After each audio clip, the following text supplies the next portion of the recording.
welcome back to my channel. It's Lonfi here. Today's video, I'm going to cook celery with chicken and cashew nuts. So ayan guys, ako na naman po ay magluluto ng napakasimpleng recipe para sa inyo. So before I start my video, sa hindi pa po nakasubscribe sa aking channel, please subscribe Lonfi Arms B, like and share, and press the notification button. So ayan, let's get started! So ayan guys, I have this celery. I will make this humble celery nice and delicious for everyone. Ayan guys, luto ko po ito with chicken and cashew nuts. So ayan, so mag-start na po tayo.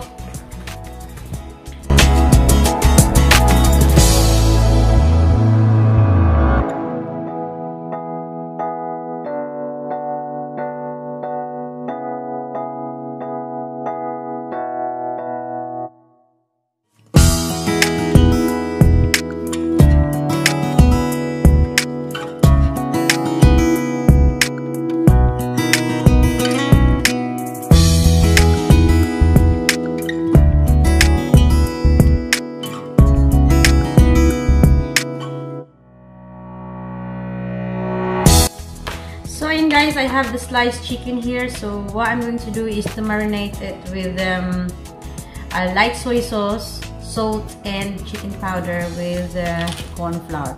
So ayan, nakalimutan ko pong ilagay yan sa ingredients ko, but that's what I'm going to use is the light soy sauce. Ayan. So I'm going to put the light soy sauce, about 2 tablespoons there, and then a little bit of salt, just like that, and then chicken powder, 1 little spoon or teaspoon. That's very small guys, it's not that very big teaspoon, so probably half a teaspoon. And then I've got the corn flour, so I'm just gonna marinate it with corn flour and seasoning.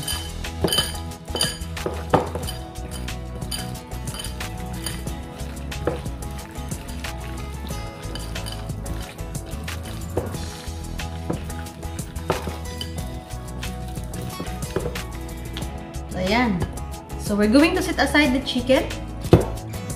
Leave it there for about 10 to 20 minutes. Then I'm going to prepare the vegetables.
guys, here's my chicken with celery and cashew nuts.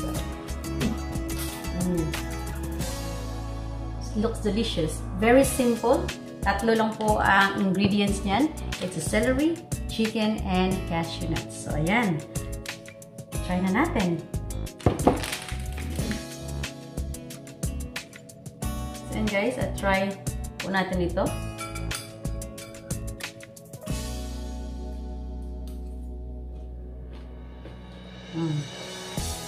Masarap. Try nyo. It's very simple and easy to cook. So, and guys, thank you for watching. And hope you enjoy my video. Mega love shout out to YT Badix family. K-Power PUC. Sa aking mga members, mega love shout out inyong lahat. Sa mga super chatters, friends, lahat po ng viewers. Thank you so much. God bless and keep safe. Kita-kita po tayo sa susunod po na video. Bye!